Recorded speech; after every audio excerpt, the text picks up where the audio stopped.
अस्सलाम वालेकुम। मैं अलीम कुरैशी एक दफ़ा फिर अल्लामा इकबाल की नज़्म के साथ आपकी खिदमत में हाजिर हूँ। इस नज़्म को इससे पहले मैं आपके सामने रख चुका हूँ, लेकिन इसकी तशरीह और इसकी वजाहत, इसके मतलब मैं नहीं रख सका था। मैंने सोचा कि वो आपकी खिदमत में रखे जाएं। ये नज़्म हिंदी इस्लाम के नाम से ज़रब कलीम में सफ़र नंबर 35 पर मौजूद है।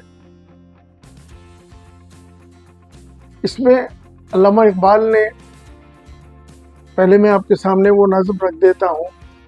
इकबाल ये कहते हैं कि है जिंदा फ़कत वहदत अफ़कार से मिल्लत, वहदत हो फना जिससे वो इल्हाम भी इल्हाद, वहदत की हिफाजत नहीं बेक़ुव्वत बाजू, आती नहीं कुछ काम यहाँ अक्ल खुदादात, ए मर्द खुदा तुझको वो कुव्वत नहीं हासिल, जा बैठ किसी गार में अल्लाह को कर याद, मिस्कीनियों महरूमियों नौमीदिये जावेद, जिसका ये तसव्वुफ है वो इस्लाम कर ईजाद, मुल्ला को जो है हिंद में सजदे की इजाज़त, नादां ये समझता है कि इस्लाम है आज़ाद। बहुत मार्का यारा नज़्म है। इसके अंदर अल्लामा इकबाल का जो पैगाम है उसकी वजाहत करना तो मुमकिन ही नहीं है, जो उसकी तशरीह है। मैं मुख्तसर तशरीह आपकी खिदमत में जो भी मेरी कम इल्मी है, जो मैंने पढ़ा है, उस हवाले से आपके सामने रखने की कोशिश करूँगा। अल्लामा इकबाल फरमाते हैं कि सबसे पहले ये कि मैं आपके सामने ये नज़्म रखूँ, मैं इसकी कुछ वजाहत आपके सामने कर दूँ कि ये नज़्म ज़ाहिर बात है कि उस ज़माने में लिखी गई जब बर्रे सग़ीर पाको हिंद, पाकिस्तान हिंदुस्तान आज़ाद नहीं थे और यहाँ पर अंग्रेज़ की हुकूमत थी। उस ज़माने की ये नज़्म है और उस ज़माने के हालात का ज़िक्र भी है, लेकिन दरहकीकत अल्लामा इकबाल का जो पैगाम है, अल्लामा इकबाल की जो नज़में हैं, उनका कलाम है, गज़लें हैं, वो दरहकीकत मुस्तक़बिल की गम्माज़ी करती हैं। अल्लामा इकबाल की ऐसी नज़में भी मौजूद हैं जो आज पूरी हो रही हैं और ऐसी नज़में भी हैं जो मुस्तक़बिल में पूरी होंगी। अभी वो ज़माना आया ही नहीं है, कभी इंशाअल्लाह आपके सामने वो तारुफ़ कराऊँगा। तो ये नज़्म लिखी तो बरे सग़ीर पाको हिंद की तक़सीम से पहले, पार्टीशन से पहले लिखी गई थी, लेकिन बहुत सारी चीज़ें ऐसी हैं जो आज भी मुसलमानों के अंदर मौजूद हैं, जिसकी वजह से मुसलमान महकूम हैं। और ये ज़माना भी ऐसा था कि जिसमें आज़ादी नहीं थी, मुसलमान महकूम थे। तो इसमें अल्लामा इकबाल फरमाते हैं कि है जिंदा फ़कत वहदत अफ़कार से मिल्लत, वहदत हो फना जिससे वो इल्हाम भी इल्हाद। यानी वो ये कहते हैं कि वहदत है जिंदा फ़कत वहदत अफ़कार, वहदत अफ़कार यानी अफ़कार की वहदत, अफ़कार की यगानगत, अफ़कार की यकसुई जो है, उसकी वजह से उम्मत मुस्लिमा जो मिल्लत है, उम्मत मुस्लिमा है जिंदा फ़कत वहदत अफ़कार से मिल्लत, यानी उम्मत मुस्लिमा ज़िंदा है। किस वजह से ज़िंदा हो सकती है ज़िंदा रहेगी, किस बिना पे कि जब तक उसके अंदर वहदत अफ़कार रहेगी, ख़यालात और अफ़कार की यगानगत और वहदत उम्मत मुस्लिमा के अंदर जब रहेगी तो ज़िंदा रहेगी। अब सूरत हाल क्या हुई कि मुसलमानों में अफ़कार की, ख़यालात की वहदत ख़त्म हो गई है। मुसलमानों ने तरह तरह के अक़ाइद घड़ लिए। यानी जिस ज़माने में अल्लामा इकबाल ने ये बात इरशाद फरमाई थी, उस ज़माने में उससे कुछ पहले ही मुसलमानों का के जो अफ़कार हैं उसका शिराज़ा बिखर गया था। मुसलमान तफ़रक़े में पड़ गए थे। मुसलमानों ने कुरान और हदीस को छोड़कर और तरह तरह के अक़ाइद घड़ लिए थे, जैसा कि आज उरूज पर हैं वो अक़ाइद, लेकिन उसकी इब्तिदा वहाँ हो चुकी थी। मिसाल के तौर पर जैसे इस्लाम है, इस्लाम के अंदर जो सबसे पहली चीज़ समझने की ज़रूरत है कि हमारा जो दीन इस्लाम है, हम इसको दीन इसलिए कहते हैं کہ دین مجموعہ ہے 5 چیزوں کا، یعنی دین کے اندر 5 چیزیں ہیں۔ پہلی چیز یہ کہ ہمارے پاس عقائد ہیں، ایمانیات ہیں، جس کو ہم ڈوگما کہتے ہیں انگریزی میں، ریچولس ہیں یعنی عبادات ہیں۔ اس کے علاوہ ہمارے پاس سوشل کسٹمس ہیں، معاشرتی رسومات، یعنی بچہ پیدا ہوتا ہے اس کی رسوم ہے، شادی بیاہ کی رسوم ہے، مرنے کی رسوم ہے، غرض یہ اس طرح کی جو رسومات ہوتی ہیں اس کا تعلق ہماری انفرادی زندگی سے ہے۔ اور 3 چیزیں اجتماعی ہیں، ایک ہے ہمارا معاشرتی نظام جس سے معاشرہ وجود میں آتا ہے، یہ اجتماعی ہے۔ دوسرا ہے معاشی نظام، یعنی جس کے اندر جو ہے ہماری معاشیات سے متعلق ہے، آجر اور مستاجر، یا یہ سمجھیں سرمایہ دار اور مزدور کے مابین جو حقوق و فرائض کا توازن ہے، وہ معاشی نظام ہے۔ تیسرا ہمارا ہے سیاسی نظام، پولیٹیکل سسٹم، یہ بھی اجتماعی ہے۔ اس کے اندر ریاست اور شہری کے مابین جو حقوق و فرائض کا توازن ہے اس پر بحث کی جاتی ہے۔ اسی سے پھر ہمارا جوڈیشری بنتی ہے، پارلیمنٹ ہے، اسی سے جو ہے ہمارا تعزیری نظام ہے، عدالتیں ہیں۔ غرض یہ کہ بہت سارے نظامات وجود میں آتے ہیں۔ معاشی نظام سے ہمارا بینکنگ سسٹم ہے، لیزنگ ہے، مضاربہ ہے، جنرل پروویڈنٹ فنڈ ہے، اسی طرح انٹرسٹ وغیرہ ہے، اس کی تفصیلات ہیں۔ تو کہنے کا مطلب یہ کہ یہ 6 چیزیں ہوتی ہیں، یعنی عقائد، عبادات، معاشرتی رسومات، اور یہ انفرادی ہیں، اور 3 چیزیں اجتماعی ہیں، پولیٹیکل سسٹم، اکنامک سسٹم اور سوشل سسٹم۔ یہ 6 چیزوں کے مجموعے کا نام در حقیقت دین ہے۔ آپ جتنا ڈیپلی قرآن حکیم کا مطالعہ کریں، احادیث کا مطالعہ کریں، تو یہی حقیقت آپ پر آشکار ہوگی آپ کے سامنے۔ تو کہنے کا مطلب یہ کہ مسلمانوں نے اس وحدت کو، اس چیز کو نہیں سمجھا۔ مسلمان عقائد کو، عبادات کو، معاشرتی رسومات کو ہی اصل دین سمجھ بیٹھے، اور انہوں نے اپنا وہ چیزیں چھوڑ دی جو اللہ کے رسول سے ملی تھی، یعنی political system, economic system, social system, وہ ہمارے پاس نہیں رہا۔ اچھا، ایک بات اس ضمن میں یہ عرض کر دوں، جتنے بھی مذاہب دنیا کے اندر پائے جاتے ہیں، ہندو مت ہو، وہ یہودی مذہب ہو، وہ بدھ مذہب ہو، وہ سکھ مذہب ہو، اگر کوئی سا بھی مذاہب ہو، دنیا میں جتنے مذاہب بھی دنیا میں پائے جاتے ہیں، وہ مذاہب کن بنیاد پہ ہیں؟ ان میں صرف اور صرف ڈوگما، ریچولس اور سوشل کسٹمز ہوتی ہیں۔ Political system, economic system, social system, یہ ان میں نہیں ہوتی۔ اجتماعی طور پہ نہ ان کے پاس کوئی سیاسی نظام ہے، نہ معاشرتی نظام ہے، نہ معاشی نظام ہے۔ غرض یہ ہے، اسلام کیا چیز ہے؟ اسلام میں فرق یہ ہے کہ اسلام کے اندر یہ اجتماعی چیزیں ہیں، اور محمد رسول اللہ صلی اللہ علیہ وسلم کی پوری زندگی کا مطالعہ کریں، بالخصوص مدنی زندگی، تو آپ کے اندر یہی چیزیں اجتماعی طور پر آپ کو موجود نظر آئیں گی نبی کریم صلی اللہ علیہ وسلم میں۔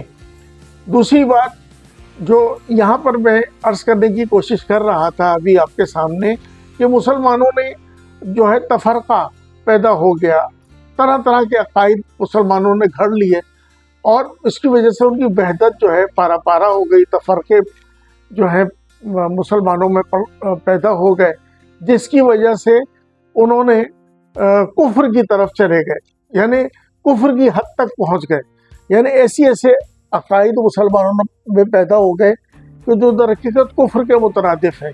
تو علامہ اقبال بھی کہتے ہیں کہ وحدت و فنا جس سے وہ الہام بھی الہام، وہ کہتے ہیں وہ الہام کو، اللہ کا کلام اور رسول صلی اللہ علیہ وسلم کی تعلیمات، یہ الہامی ہے نا، وہ بھی الہام جو ہے الہاد یعنی بے دینی بن جاتا ہے اگر وحدت فنا ہو جائے۔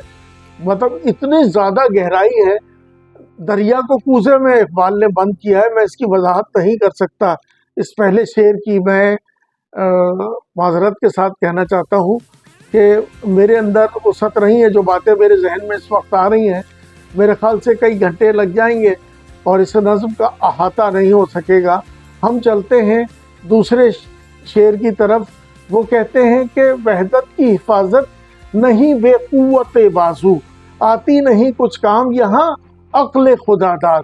وہ کہتے ہیں کہ وحدت کی حفاظت جو ہے बगैर अर्ज कर दूं, जितने भी मज़ाहिब दुनिया के अंदर पाए जाते हैं, हिंदू मत हो, वो यहूदी मज़हब हो, वो बुद्ध मज़हब हो, वो सिख मज़हब हो, अगर कोई सा भी मज़ाहिब हो, दुनिया में जितने मज़ाहिब भी दुनिया में पाए जाते हैं, वो मज़ाहिब किन बुनियाद पे हैं? उनमें सिर्फ और सिर्फ डॉगमा, रिचुअल्स और सोशल कस्टम्स होती हैं। Political system, economic system, social system, ये इस उनमें नहीं होती। इज्तिमाई तौर पे ना उनके पास कोई सियासी निज़ाम है, ना माशरती निज़ाम है, ना माशी निज़ाम है। गर्ज़ ये है, इस्लाम क्या चीज़ है? इस्लाम में फ़र्क ये है कि इस्लाम के अंदर ये इज्तिमाई चीज़ें हैं, और मोहम्मद रसूलुल्लाह सल्लल्लाहु अलैहि वसल्लम की पूरी ज़िंदगी का मुताला करें, बिलखुसूस मदनी ज़िंदगी, तो आपके अंदर यही चीज़ें इज्तिमाई तौर पर आपको मौजूद नज़र आएंगी नबी करीम सल्लल्लाहु अलैहि वसल्लम पर में। दूसरी बात जो यहाँ पर मैं अर्ज़ करने की कोशिश कर रहा था अभी आपके सामने, कि मुसलमानों ने जो है तफ़रक़ा पैदा हो गया, तरह तरह के अक़ाइद मुसलमानों ने घड़ लिए, और इसकी वजह से उनकी वहदत जो है पारा पारा हो गई, तफ़रक़े जो है मुसलमानों में पैदा हो गए, जिसकी वजह से उन्होंने कुफ्र की तरफ चले गए, यानी कुफ्र की हद तक पहुँच गए। यानी ऐसे अक़ाइद मुसलमानों में पैदा हो गए कि जो दर हकीकत कुफ्र के मुतरादिफ है। तो अल्लामा इक़बाल भी कहते हैं कि वहदत व फ़ना जिससे वो इल्हाम भी इल्हाद, वो कहते हैं वो इल्हाम, वो अल्लाह का कलाम और रसूल सल्लल्लाहु अलैहि वसल्लम की तालीमात, ये इल्हामी है ना, वो भी इल्हाम जो है इल्हाद यानी बेदीनी बन जाता है अगर वहदत फ़ना हो जाए।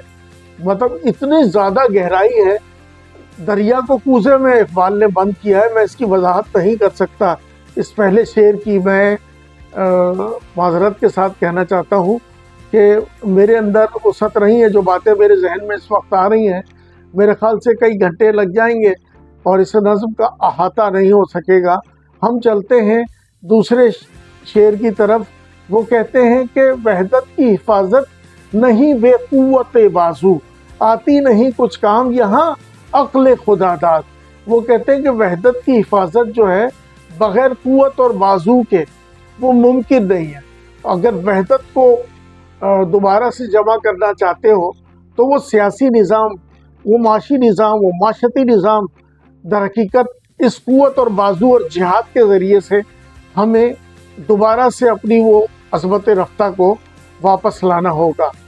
अब क़ुव्वत के ज़रिए से हम इस वहदत को वापस ला सकते हैं और यकजा कर सकते हैं मुसलमानों को, जैसा कि अल्लाह के रसूल सल्लल्लाहु अलैहि वसल्लम ने किया था। तो वहदत की हिफाजत नहीं बेक़ुव्वत बाजू, आती नहीं कुछ काम यहाँ अक्ल खुदादाद, यानी यहाँ पर वो अक्ल काम नहीं आएगी।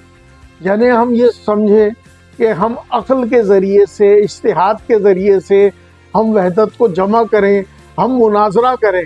मुनाजरों की बड़ी प्यारी बात मुझे याद आई, मुनाजरे के ज़रिए से। अक्ल खुदादाद से क्या मुराद है? मुनाजरा करना, बहसें करना और इन अक़ाइद को साबित करना। आजकल होता है ना मुनाजरा, मुख्तलिफ, मैं नाम नहीं लेना चाहता फ़िरक़ों के, मुख्तलिफ मुसलमानों के फ़िरक़े हैं जिनको मैं काफिर करार नहीं दे रहा हूँ, अल्लाह ना करे, लेकिन वो एक दूसरे से मुनाजरा करते हैं। वो कहता मैं सही हूँ, वो कहता मैं सही हूँ, दोनों आपस में मुनाजरा करते हैं।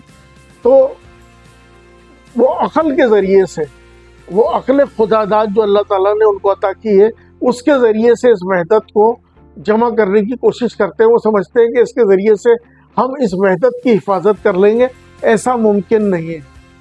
तो इक़बाल यही कहते हैं कि वहदत तो फ़ना जिससे वो इल्हाम भी इल्हाद, वहदत की हिफाजत नहीं बेक़ुव्वत बाजू, आती नहीं कुछ काम यहाँ अक्ल खुदादाद। ए मर्द खुदा तुझको वो क़ुव्वत नहीं हासिल, जा बैठ किसी गार में अल्लाह को कर याद। इक़बाल कहते हैं कि अगर तू, पहली मफ़हूम तो ये हो सकता है कि इक़बाल ये कहते हैं कि अगर तू वहदत को जमा नहीं कर सकता और जिहाद नहीं कर सकता, और दर हकीकत जिहाद से मुराद क्या है? जिहाद से मुराद ये नहीं है कि तलवार लेके हमला कर दो, बल्कि जिद्दोजहद करो, जिद्दोजहद करो। इन मुसलमान जो अक़ाइद रखने वाले जो फ़िरक़े हैं, इनको समझाओ, जिद्दोजहद करो, इनको समझाओ, मेहनत करो और इनको समझाया जाए। तो वो कहते हैं कि मर्द खुदा तुझको वो क़ुव्वत नहीं हासिल, تیرے پاس وہ قوت نہیں ہے، تو جا کسی غار میں اللہ کو کر یاد. یعنی جب تجھے یہ قوت ہی حاصل نہیں ہے کہ تو وحدت کو جمع نہیں کر سکتا، ان لوگوں کو سمجھا نہیں سکتا، ان لوگوں کو قوت کے ذریعے سے یکجا نہیں کر سکتا، یعنی فکر اور یہ سمجھ لے خیالات کی یگانگت اور وحدت کو جمع نہیں کر سکتا، تو جا کسی غار میں اللہ کو کر یاد، اللہ کو یاد کر اور جا کے اللہ اللہ کر، یعنی کونے خدروں میں چلا جا، حجروں میں چلا جا اور اللہ تعالیٰ کو یاد کر.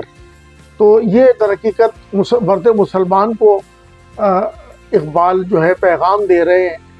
اور آخر میں کہتے ہیں کہ ملا کو جو ہے ہند میں سجدے کی اجازت، ناداں یہ سمجھتا ہے کہ اسلام ہے آزاد. اقبال یہاں پر وہی پورا سمرائز کر رہے ہیں. اب دیکھیے کہ ملا جو ہے اس وقت ہندوستان میں اس کو سجدہ کرنے کی اجازت ہے. آج کل بھی یہ کانسیپٹ پایا جاتا ہے کہ ہم امریکہ میں، کینیڈا میں، غرض یہ رشیا میں، ہم چائنا میں اگر نماز پڑھ لیتے ہیں ہمیں اجازت مل جاتی ہے. اب نماز پڑھ رہے ہیں امریکہ میں، کینیڈا میں بڑی بڑی مسجدیں ہیں، مسلمان نماز پڑھتے ہیں اور وہاں کے جو حکمران ہیں، صدر ہیں، وہ افطار پارٹیاں منعقد کرتے ہیں مسلمانوں کے حق میں. تو اس کا مطلب یہ نہیں ہے کہ اسلام آزاد ہے. مسلمان یہی سمجھتا تھا. ہندوستان میں جو محدود کانسیپٹ ہے، اقبال اس کی نفی کر رہا ہے اور سمجھانے کی کوشش کر رہا ہے کہ اس محدود مذہبیت سے نکلو. اور ملا جو ہے وہ محدود مذہبیت رکھتا ہے، وہی سمجھتا ہے کہ میں جو سجدے کی مجھے اجازت ملی ہوئی ہے ہندوستان میں تو اسلام آزاد ہے. وہ یہ نہیں سمجھتا کہ political system, economic system, social system will fail عملاً، اجتماعی طور پر اس کو نافذ کرنا ہے. وہ یہ بات نہیں سمجھتا. تو وہ سمجھتا ہے کہ اسلام ہے آزاد. آج بھی مسلمانوں سے پوچھے نا، آج مسلمان کہتے ہیں کہ انگریزی مولوی علماء آج بھی پاکستان میں کچھ موجود ہیں اور وہ کہتے ہیں ہندوستان بہتر تھا، آزادی غلط ہوئی، پاکستان غلط بنا معاذ اللہ. اس طرح کی باتیں وہ کرتے. کچھ بھی صحیح، پاکستان میں کرپشن صحیح، پاکستان میں مہنگائی صحیح، سب کچھ صحیح، لیکن جتنے لوگ پاکستان سے باہر بچتے ہیں پاکستان سے جانے کے بعد، وہ پاکستان کو یاد کر کے روتے ہیں، پاکستان آتے ہیں، ہر وقت یاد کرتے رہتے ہیں. تو کہنے کا مطلب یہ ہے کہ پاکستان ایسی چیز نہیں ہے. تو کہنے کا مطلب یہ کہ اسلام یہ نہیں ہے کہ آپ کو ڈوگما کی اجازت ہو، عقائد رکھنے کی، ایمانیات کی، آپ کو ریچولز کی اجازت ہو، آپ کو جو ہے معاشرتی رسومات کی اجازت ہو. آپ سمجھ رہے ہیں اسلام پہ عمل ہو رہا ہے، اسلام آزاد ہے. آج کل بھی یہ جو ہے تصور پایا جاتا ہے، لوگ اسی کو اسلام سمجھتے ہیں. یہ اسلام ہے، اس میں کوئی شک نہیں، لیکن صرف یہ اسلام نہیں ہے. اسلام ہے پولیٹیکو سوشو اکنامک سسٹم اور ڈوگما ریچول سوشل سسٹم. اسلام میں بھی یہ ہے. یہ تین چیزیں جو انفرادی ہیں اسلام میں بھی اور ہر مذہب میں ہیں، لیکن اسلام مذہب نہیں، دین ہے. اس چیز کو سمجھنے کی ضرورت ہے. یہ ہے علامہ اقبال کا پیغام. اور مجھ میں تو حقیقت یہ ہے کہ طاقت ہے نہ ہمت ہے، اور نہ میں اتنا بیان کر سکتا ہوں. جو میرے ذہن میں اس وقت خیالات آ رہے ہیں اس نظم کے صرف حوالے سے، نہ جانے کتنے خیالات آ رہے ہیں، لیکن میرے میں اتنی ہمت نہیں ہے کہ میں ان چیزوں کا آپ کے سامنے اظہار کر پاؤں. نہ ٹائم ہے. انشاءاللہ کوشش کروں گا کسی وقت اور اس کی کچھ اور جہتیں آپ کے سامنے رکھنے کی. تو میں یہ مختصر تشریح کے ساتھ، مطالب کے ساتھ آپ کے سامنے یہ نظم رکھی.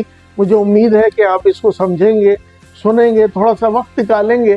اور ضروری نہیں کہ آپ میری باتوں سے کلیتاً اتفاق رکھتے ہوں، لیکن میں آپ کو یہ کہوں گا کہ خدا را یہ تفرقے سے نکلیں اور جو ہے در حقیقت یکجا ہو جائیں. اسلام کی جو فکر ہے اس سے اگر یکجا نہیں ہوں گے، فکر کی، خیالات کی یگانگت نہیں ہوگی، تو آپ تفرقے میں پڑیں گے. قرآن حکیم سورہ روم میں شرک قرار دیتا ہے تفرقے کو، فرقہ واریت کو شرک قرار دیتا ہے. ہمیں اس سے نکلنا چاہیے. میں ان الفاظ کے ساتھ اپنی اس گفتگو کو ختم کر رہا ہوں اور امید کرتا ہوں کہ آپ ضرور اس نظم پر غور و فکر کریں گے. ملتے ہیں انشاءاللہ ایک نئی نظم کے ساتھ. السلام علیکم ورحمۃ اللہ وبرکاتہ.